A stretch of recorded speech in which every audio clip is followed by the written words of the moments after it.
It's the first car I've built completely from scratch. It's something that I wanted to do, just build something from nothing.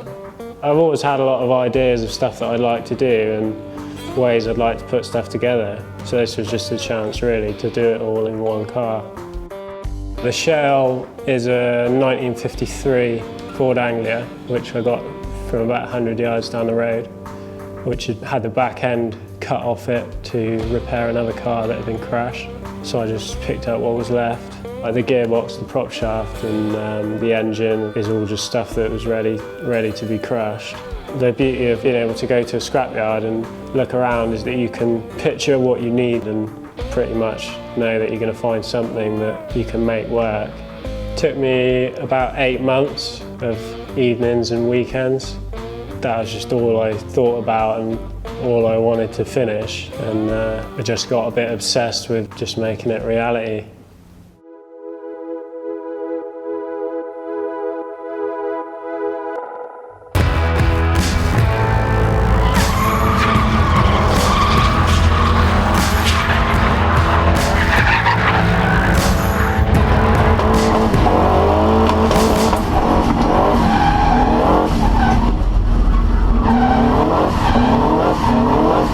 At the back of the car we've got a 4-link setup which is fully adjustable, but the trouble we've got is that it's just making too much grip for the amount of power that the car's got. The car is just constantly trying to pull itself back straight. So I've been researching the sort of drag racer setup on how they get the most grip out of their 4-link setup and doing the opposite to try and get less grip. It's better than it was, but still got way too much grip, so we're going to try fitting some anti-roll bars to it, and that way we should be able to soften up the front a bit more. Hopefully that'll loosen the car up a bit. First bit of welding I did, I was about 16, and then I've always had jobs that have involved welding one way or another. I race motocross pretty much every weekend. Never really saw myself giving it up. I'd like to have been, 40 and doing it and have my kids there doing it. And had a bad accident, breaking my leg. I tried riding again afterwards, but I sort of realised that what they were saying was right and wasn't going to happen. So then I started the custom side of things as opposed to just doing welding repairs.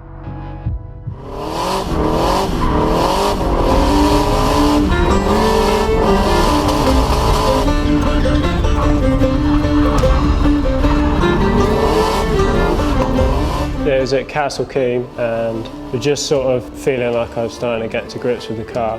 The handling was very twitchy on it, and you really got to sort of throw it at the corners to get it to go around them. Hit a rumble strip exiting Quarry Corner, and then when the car transitioned, just basically carried on rotating.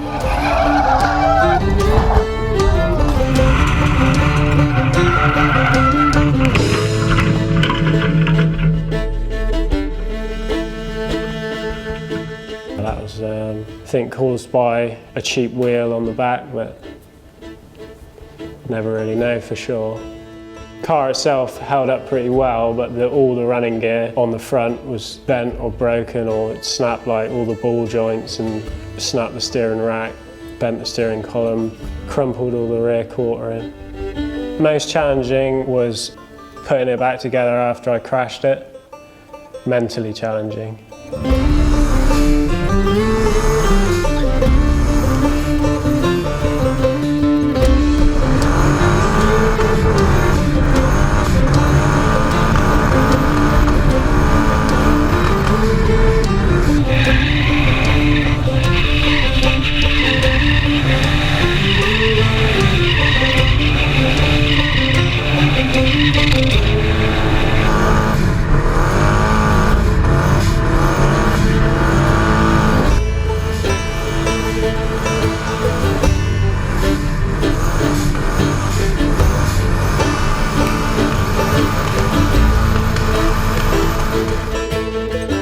There's a lot of creativity in drifting. A lot of people that build some pretty amazing cars.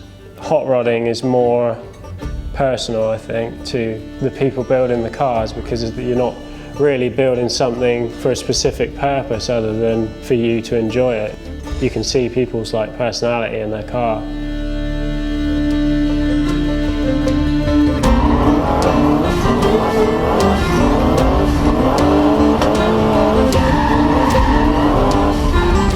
I just want to be able to take it to a track and, to see a hot rod drifting around the track properly, smoke billowing out the back and on lock.